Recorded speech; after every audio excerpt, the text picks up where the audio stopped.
மேலும் இயேசுவின் நாமம் திவ்ய மதுரமாமே.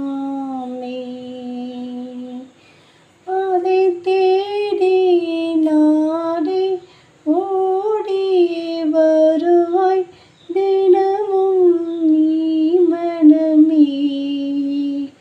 தேனினு மகிழும் இயேசுவின் நாமம் திவ்ய மதுரமாமே. ஹலோ ஃப்ரெண்ட்ஸ், நான் உங்கள் ஜெபா. நான் நல்லா இருக்கேன். நீங்கள் நல்லா இருக்கீங்களா? இன்றைக்கி ஒரு சுண்டைக்காய் குழம்பு வைக்க போகிறோம். எப்படி வைக்கலான்னு சொல்லி, நீங்கள் எப்படி வைப்பீங்கன்னு சொல்லி எனக்கு சொல்லுங்கள். நான் எப்படி வைக்கிறேன்னு சொல்லி உங்களுக்கு காட்டியிருக்கேன் ஃப்ரெண்ட்ஸ். ஒருவேளை பிகினர் இதை பார்ப்பீங்கன்னு சொன்னால் எப்படி வைக்கிறது, நான் வைக்கிற மாதிரி வச்சு பாருங்கள். டேஸ்ட்டாக இருக்கும்.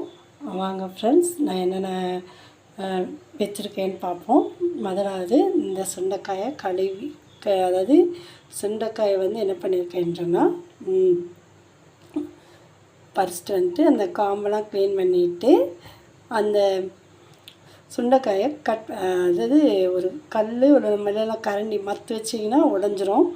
பருப்பு மத்து இருந்தால் கூட வச்சு கீழே வச்சு தட்டினீங்கன்னா உடஞ்சிரும். அது ரெண்டாக அப்படி இந்த மாதிரி உடஞ்ச பின்னாடி கழுவி சுத்தம் பண்ணிவிட்டு அந்த விதையெல்லாம் விழுகும். அதை நல்லா கழுவி எடுத்துட்டு அதுக்கப்புறம் அதை வச்சுருக்கேன் ஃப்ரெண்ட்ஸ், சுத்தம் பண்ணி வச்சுருக்கேன். ரெண்டாவது வெங்காயம், பூண்டு, ஒரு பூண்டு 10-15 பூண்டு உரித்து வச்சுருக்கேன். ஒரு கப் சின்ன வெங்காயம் உரித்து வச்சுருக்கேன். தக்காளி ஒரு 4 வச்சுருக்கேன். அப்புறம் புளிக்கரைசல் தண்ணி, புளிக்கரைச்சி நல்லா கரைச்சி வடிகட்டி எடுத்து வச்சுருக்கேன் ஃபில்டர் பண்ணி. இதுக்கு தேவையான 1 ஸ்பூன் வரமிளகாய்த்தூள்,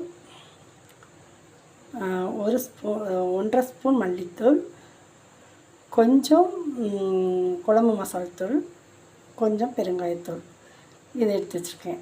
அப்புறம் கொஞ்சமாக கடுகு, வெந்தயம். என்கிட்ட கருவேப்பிலை தீர்ந்து போச்சு. நான் என்கிட்ட இல்லை இப்போதைக்கு. நான் கருவேப்பிலை இல்லாமல் தான் நான் செய்ய போகிறேன், தாளிக்க போகிறேன். ஃபஸ்ட்டு வாங்க எண்ணெய் ஊற்றி, நல்லெண்ணெய் ஊற்றி செஞ்சிங்கன்னா ரொம்ப டேஸ்ட்டாக இருக்கும். நான் நல்லெண்ணெய் ஊற்றி தான் செய்ய போகிறேன். வாங்க வீடியோக்குள்ளே போய் பார்ப்போம்.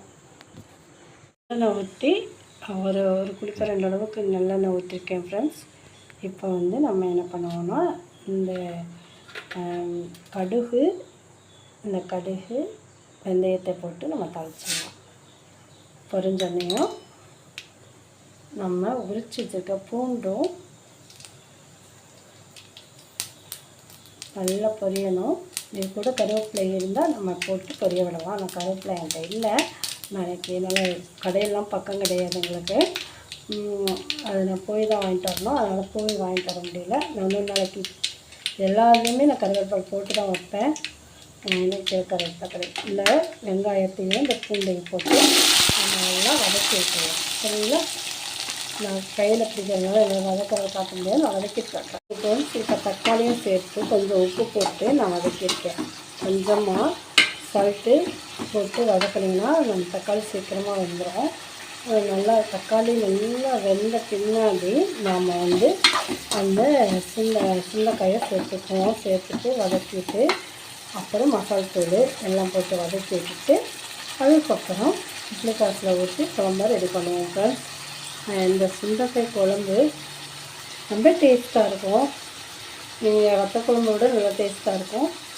நீங்கள் என்ன பண்ணுங்கன்னா, இதை அடிக்கடி உங்களுக்கு கிடச்சுன்னா பச்சையாகவே வாங்கி சாப்பிடுங்க. அயன் சத்து நிறையா இருக்குது. இதில் நிறையா சத்துகள் இருக்குதுன்னு சொல்கிறாங்க. விசேஷமாக சுகர் பேஷண்ட்டு இந்த மாதிரி இருக்கவங்க, உடம்பு முடியாமல் இருக்கவங்க அடிக்கடி இதை சேர்த்துக்குங்க. உங்களுக்கு உடம்புக்கு நல்லதாக இருக்கும். ஈஸியாகவும் செய்யலாம். நான் வந்து அன்றைக்கி அரைச்சலாம் நான் செய்யலை. இப்படி நம்ம வதக்கி விட்டு தான் செய்ய போகிறோம். நல்லாயிருக்கும் ஃப்ரெண்ட்ஸ். நீங்களும் செஞ்சு பாருங்கள், ட்ரை பண்ணி பாருங்கள். எதாவது சுண்டைக்காயா அப்படின்னு சொல்லி வெறுக்காமல் நீங்கள் சுண்டைக்காயை செஞ்சு சாப்பிடுங்க. அடுத்து நான் உங்களுக்கு சுண்டைக்காய் சட்னி ரெசிபி எப்படி பண்ணுறதுன்னு சொல்லி உங்களுக்கு அடுத்த வீடியோவில் நான் போடுறேன்.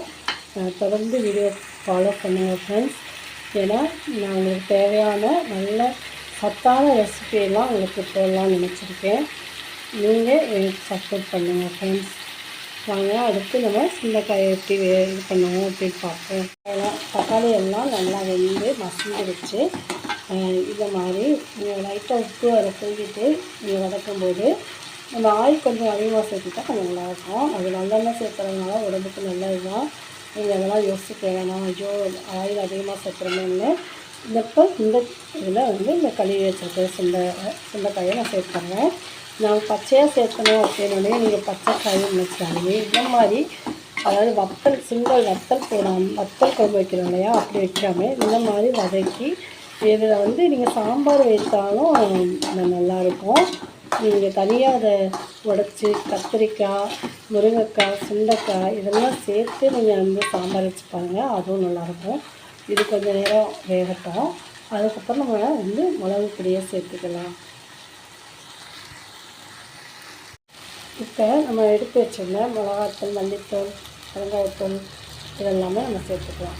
நம்ம அடியில் எடுத்து வச்சுருந்ததுனால அந்த டம்ளரில் அடியில் உங்களுக்கு மிளகாத்தூள், மல்லித்தூள் தெரியுது. இதையும் அப்படியே கொஞ்சம் நேரம் ஒரு செகண்ட் நம்ம வதக்கி விட்டுட்டு புளிக்கரசில் ஊற்றிக்கலாம். ஊற்றி நல்லா நல்லா உங்களுக்கு எவ்வளோ தண்ணி தேவையோ அந்தளவுக்கு தண்ணி விட்டு உப்பு போட்டு ஒரு டேஸ்ட்டு பார்த்து நீங்கள் இறக்கிடலாம். நல்லா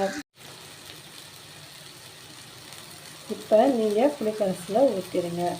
நான் எடுத்து வச்சுருக்கிற புளிக்கரசில் நல்லா எவ்வளோ தேவையோ அந்தளவுக்கு நீங்கள் குழம்பு எனக்கு இந்த அளவுக்கு இருந்தால் போதும் சார். சுண்டி வரும்போது இன்னும் நல்லாயிருக்கும். நாங்கள் கொஞ்சம் கிரேவி பதத்தில் தான் சாப்பிடுவோம். நீங்கள் எப்படி சாப்பிடுவீங்களோ அந்த மாதிரி போட்டு செக் பண்ணி வச்சுக்கோங்க ஃப்ரெண்ட்ஸ்.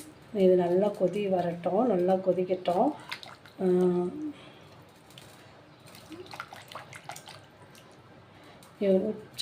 உப்பு செக் பண்ணிவிட்டு உப்பு தேவையான அளவு உப்பு போட்டுக்கோங்க. நம்ம இந்த வதக்கும் போதெல்லாம் உப்பு போட்டிருந்தோம் இல்லையா, அதனால் நீங்கள் உப்பு எவ்வளோ தேவை பார்த்துட்டு உங்களுக்கு தேவையான அளவு சேர்த்துக்குங்க. ஃப்ரெண்ட்ஸ் பாருங்கள், அழகாக நம்மளுடைய சுண்டைக்காய் குழம்பு ரெடி ஆயிடுச்சு. இந்த மாதிரி நீங்களும் வச்சு சாப்பிடுங்க ஃப்ரெண்ட்ஸ். நல்லா எண்ணெய் பிரிஞ்சு வந்திருக்கு, நல்லா கிரேவியாக இருக்குது. நாங்கள் ஒரு 3 பேர் சாப்பிட்றதுக்காக வச்சுருக்கோம். நீங்கள் பிடிச்சி பாருங்கள், நல்லா டேஸ்ட்டாக இருந்துச்சு. நான் செக் பண்ணி பார்த்தேன். இதோட ஒரு வசனம் பார்த்துட்டு வந்துடுவோம் ஃப்ரெண்ட்ஸ். பார்த்துட்டு நம்ம சுண்டைக்காய் குழம்ப இறக்கி பரிமாறுவோம்.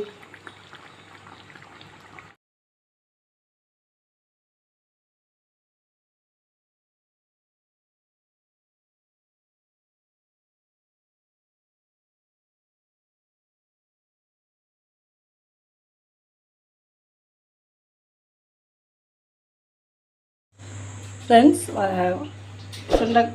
பச்சை சுண்டைக்காய் குழம்பு எப்படி இருக்குது பாருங்கள். இந்த குழம்பு பிடிச்சிருந்தா லைக் பண்ணுங்கள், ஷேர் பண்ணுங்கள், கமெண்ட்டில் தெரிவிங்க ஃப்ரெண்ட்ஸ். தேங்க்யூ.